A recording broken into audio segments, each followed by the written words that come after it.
Hello dear students, welcome to our channel educational goal. और आज हम समझेंगे कक्षा 9th का हिंदी का पेपर। तो चलिए स्टार्ट करते हैं। तो ये देखिए, पहला प्रश्न है, प्रेमचंद का जन्म किस सन में हुआ था? तो किस में हुआ था? 1880 में हुआ था।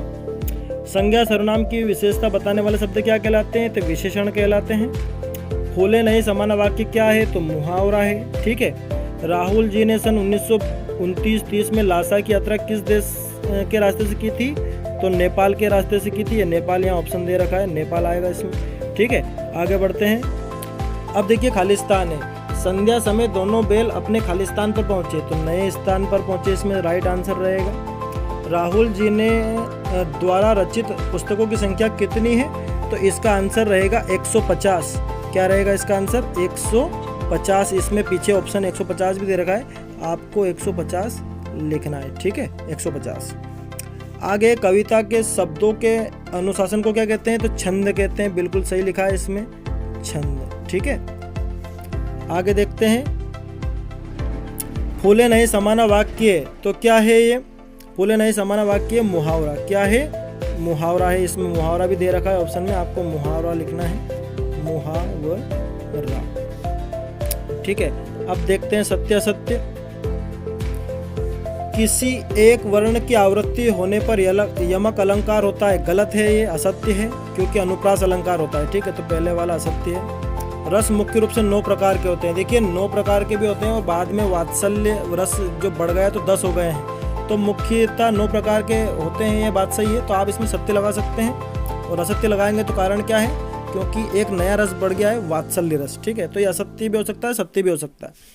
ललछद कवियत्री ने आत्मज्ञान को ही सच्चा ज्ञान माना है, तो सत्य है ये बात। ठीक है, मैं रस मुख्य रूप से 9 प्रकार के होते हैं, इसको भी राइट कर रहा हूँ, आप देख लेना। 9 प्रकार के होते हैं, 10 प्रकार के भी होते हैं। काव्य की शोभा बढ़ाने वाले साधनों को हम अलंकार कहते हैं, इसमें रस दिया है, तो ये गलत है। ठीक है, आगे बढ़ते हैं। ये देखिए, सही जोड़ी है, कश्मीरी कवि। तो कश्मीरी कवि कौन है? ललछद है। ठीक है, शब्दों के पूर्व लगने वाले शब्द क्या कहलाते हैं? उपसर्ग कहलाते हैं। कबीर की रचना क्या है? कबीर ग्रंथावली है। गधे में गुणों की पराकाष्ठा है, ऋषि मुनियों सी। ठीक है, ये इसमें ये आ जाएगा। आगे देखते हैं।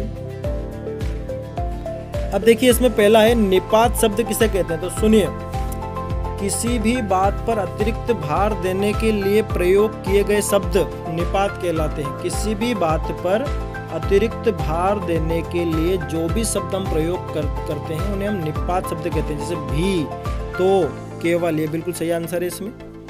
अगला है, कबीरदास जी ने पहले पद में किनका विरोध किया? देखिए, कबीरदास जी ने आपको जो कबीरदास जी का जो लेसन आया है उसमें यही है कि कबीरदास जी ने जाति पाति ऊंच नीच का जो भेदभाव है, इसका बहुत विरोध किया है।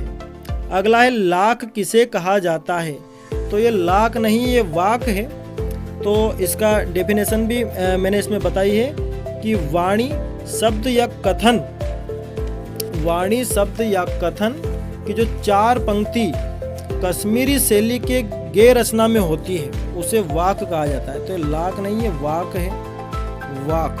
तो वाक किसे कहते हैं? कि जो भी 4 पंक्ति आप कश्मीरी शैली में रचना करते हो, तो उसे वाक कहते हैं, वाक। ठीक है, अगला है, ललछद ने सच्चा ज्ञान किसे माना है? तो ललछद ने सच्चा ज्ञान आत्मज्ञान को ही माना है। तो ये आपके ऑब्जेक्टिव्स हो गए। अगर हमारा वीडियो अच्छा लगे तो लाइक ज़रूर करें। Thanks for watching.